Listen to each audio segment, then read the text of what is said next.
Welcome to Ask Sean, where I explore all sorts of questions about life, relationships, and being human.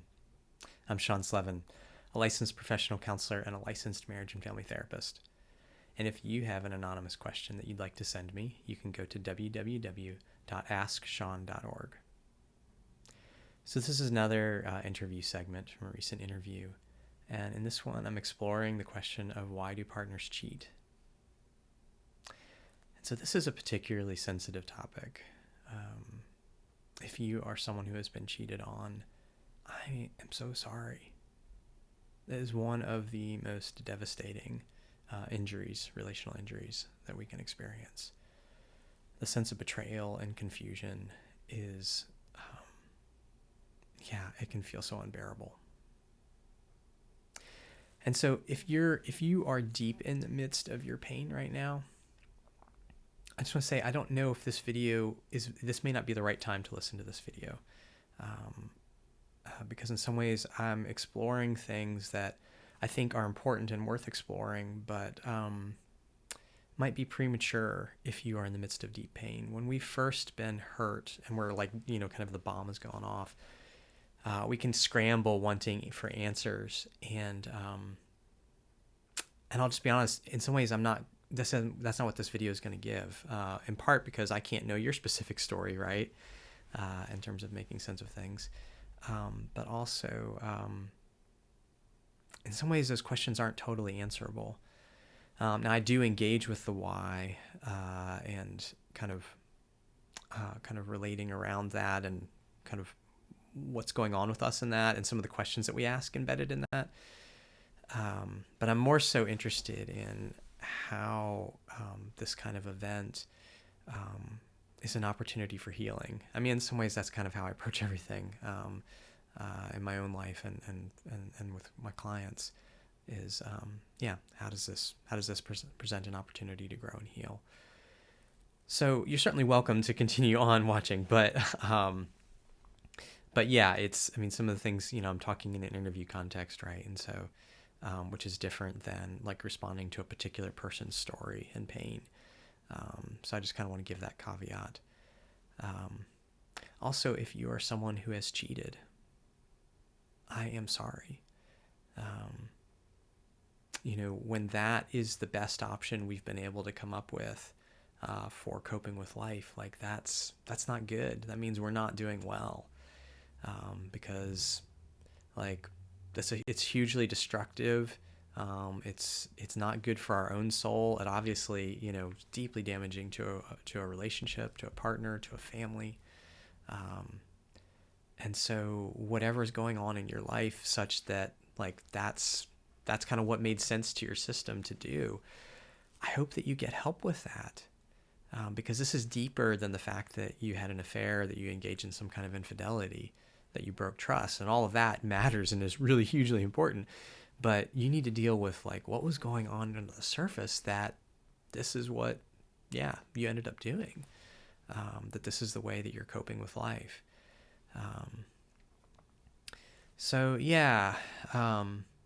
I think there's lots of good things that I touch on in this interview, but I wanted to give a little bit longer, kind of intro here because it just there can be a lot of pain and a lot of shame around this topic. And again, I talk a bit differently in an interview context than I might if somebody had written into me like a specific scenario of like, here's a thing that's happened to me.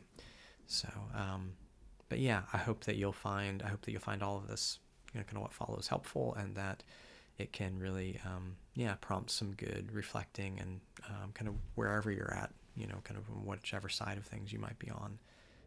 So why do people cheat? Why do people cheat in relationships?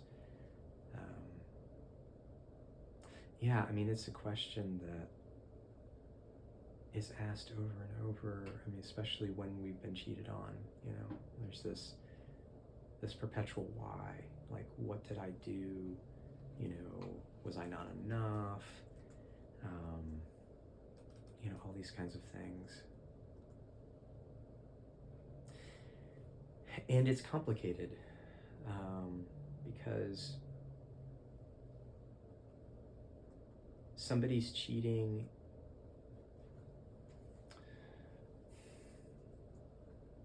often there is a way in which we've somehow contributed to this, and yet it is not really about us. Or if if somebody's watching this video in the future, and you're somebody who's cheated, yes, there's ways in which your partner played a part in this, and yet this also isn't really about them. And so I guess let me unpack this. I mean, cheating it's a shortcut. It's a, and really, psychologically, it's not really any different than a bazillion other ways that we can pick to avoid our pain and avoid growing. Where it is different, there's difference in all those various options of coping, in that they have different costs, right? There's a different cost to coping with heroin versus coping with too much time on Instagram, versus coping with having an affair. So there are different costs to those around us, and there's different costs to ourselves, right? But the underlying dynamic in each of those is the same, which is there's something, multiple somethings about my life that I am not able to bear facing. And so I am looking outside of me for some kind of answer, something to rescue me from having to take responsibility for my own soul, which is what we all often start our relationships with. So this is sort of an interesting thing pardon me, to think about. The initial attraction, dynamic, as I said earlier, is, it's partly this fantasy experience, where we're imagining and projecting onto the other person all these qualities that that are underdeveloped in ourselves, unaddressed in ourselves, and all of that is in part an effort to okay, here's the answer outside of me who's going to rescue me from myself and from my life and having to take responsibility for my own soul. And this goes both ways. Both genders do this. We might be able to sort of see it more easily, in certain stereotypes, maybe of, the stereotype of a female wanting to be taken care of by a male, but it's the same thing as happening the other way. The male is making the woman unconsciously making her responsible for certain aspects of his psyche. Further back in our history, this is changing, and there's a lot more kind of nuance and diversity, thankfully, in both genders now. But but further back, the male is making the woman the holder of sort of the emotional, qualities of himself, right? Because that was underdeveloped in him, and yeah, there's a whole lot of things I could say about those kinds of patterns and dynamics. So in terms of thinking about cheating, it's some kind of seeking, for an answer to things that the person doesn't know how to address in themselves. And so in that regard, it has nothing to do with their partner, absolutely nothing, other than the fact that they have been with their partner long enough to discover, oh, you're a human being and not the fantasy I thought you were. And so I need to chase after something else. I need to find another fantasy, another drug, right? Because that's kind of what we're doing. We're sort of, there's a little bit of using each other as a drug initially, or sometimes a lot using each other as a drug. And then, we go through this withdrawals of wait, you're human, I don't know about this. So yeah, so it's a chasing after something, some kind of answer. And so, part of what I do with folks, I've worked with lots of people who've had affairs, and, it's just kind of really trying to help them get really honest with themselves about what is this really about? It's not really about, that your partner didn't do this, that, or the other, or they do this, that, or the other. Those things matter, but those are clues. Those are clues to things that need working and addressing in yourself. Not that doesn't mean that there aren't things to address relationally. That's where it's tricky and complicated, right? Maybe the partner, has a temper, and it's and so part of the affair is this avoidance of that and seeking somebody who's going to affirm them, and so it's okay, yeah, the conversations about the temper need to happen, but you can't do that constructively until we deal with why your way of handling that is to run off and have an affair, like, because that's not a real solution. That's not really dealing with anything. And what are you going to do when, your affair person eventually, you discover they have a temper too? Because we tend to like repeat, we tend to be attracted to similar people and whatnot. So yeah. But then, to think about the other side, I mean, that for the person who has been cheated on, and this is a tricky thing to say. It's delicate to say because I don't want to be misunderstood here. Like, we are never responsible for another person's behavior. When somebody hurts us in any way, or whether it's cheating or being ugly or whatever, we're not responsible for that. They're responsible for their own behavior. Each of us is responsible for our own behavior.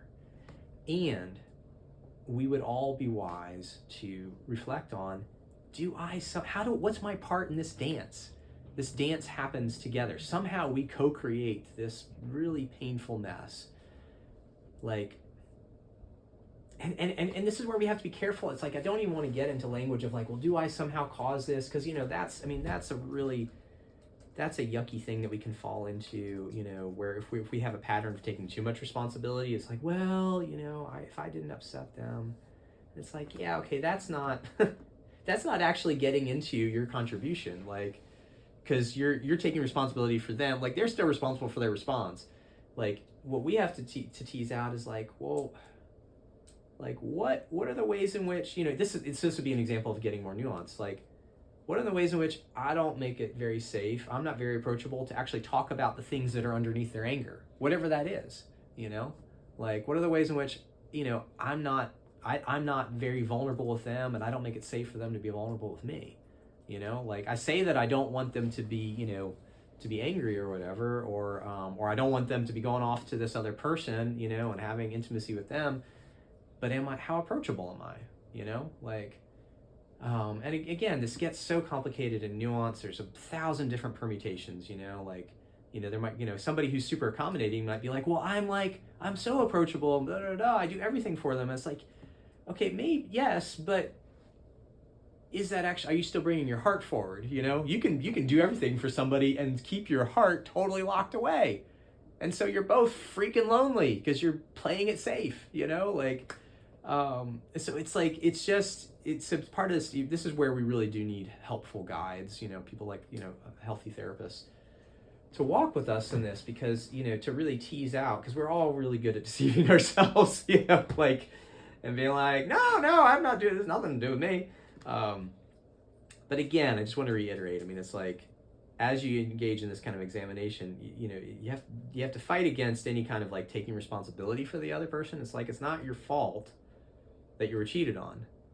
And yeah, we co-created this mess somehow, like, I'm not responsible for what they did to me, but like, what has been going on with me that created an environment where this was even a possibility, like how have I not been showing up and being real and being vulnerable? How have I not been safe for my partner's heart to come forward? How have I, maybe, been mean to them without realizing it? How have I minimized their places of pain, like, which again, doesn't make it my fault that they made the choice they made. There's a lot of different choices they could have made to cope, like, but it is important for me to figure out what are the things I can work on. What can this shine a light on for me? Now, that can be really hard to look at initially. If you've been cheated on initially, you've got to be able to just deal with the pain of the shock of this, right? But over time, we've got to look at our contribution, because if we don't, we will repeat this. Even if we break up with this person or we divorce them or whatever, and we never get in another relationship, our psyche will find a way to play out this pattern again. It won't be exactly the same, right? But we'll stay stuck in whatever it is that we haven't addressed. And so the goal here isn't, well, let me figure out how to fix things so I'm never cheated on, because you can't guarantee that. We can't control other people's behavior. The goal is, how can this teach me things about that I need to grow and heal? Like, how can this shine a light on my own development? Like, and so that's a very different feel, like that. But yeah, to be able to get there, we have to really be able to be present to a lot of pain, because if we've been cheated on, like that's such a deep betrayal. And often we have to like work with a lot of anger first, and then get underneath that anger to the sorrow and build up our capacity to actually be with that sorrow, in a grounded, healing way. And then from there, we can start to look at like, so what part did I play in this? That's not my fault what they did, but yeah, like what are the ways that if I could do it over that I would want to love them better? Not out of some kind of trying to control it, not out of trying to guarantee an outcome, but just because I want to be a better me. And so that, if we can get to that kind of place, then it's like, the beauty of that is that, okay, even though this awful thing has happened, like I'm gonna be well, I'm gonna heal, like my life is gonna get better. And then the amazing thing is, right, is if the person who cheated, if they're doing their work, right, if they're really letting themselves be confronted with what has driven them to such that was the best choice that they felt they could make, because all of us when we're coping are making the best choices we feel capable of, which doesn't let us off the hook for making like bad choices, but it's not that we're trying to be malicious. It's just we're just trying to survive. And so if the person who's cheated, if they're really facing that and working through the shame of that and dealing with whatever the underlying stuff is, like, well then that couple, like, you can have an amazing relationship going forward. Hard work to get there, yes, really freaking hard work.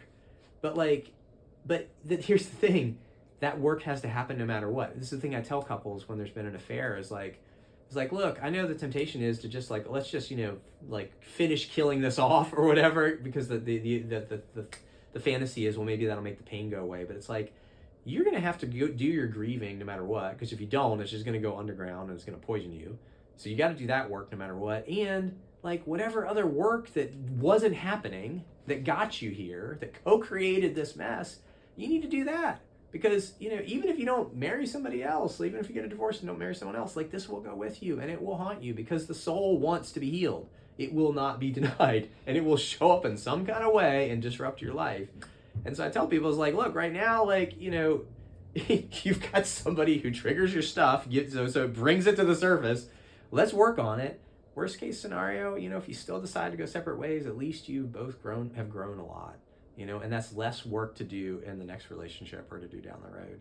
But what people find again and again is that, like, if they stick with it, is like they start to heal and they start to change and they start to get into territory relationally. It's like, I didn't even know we were capable of this, like in a good sense.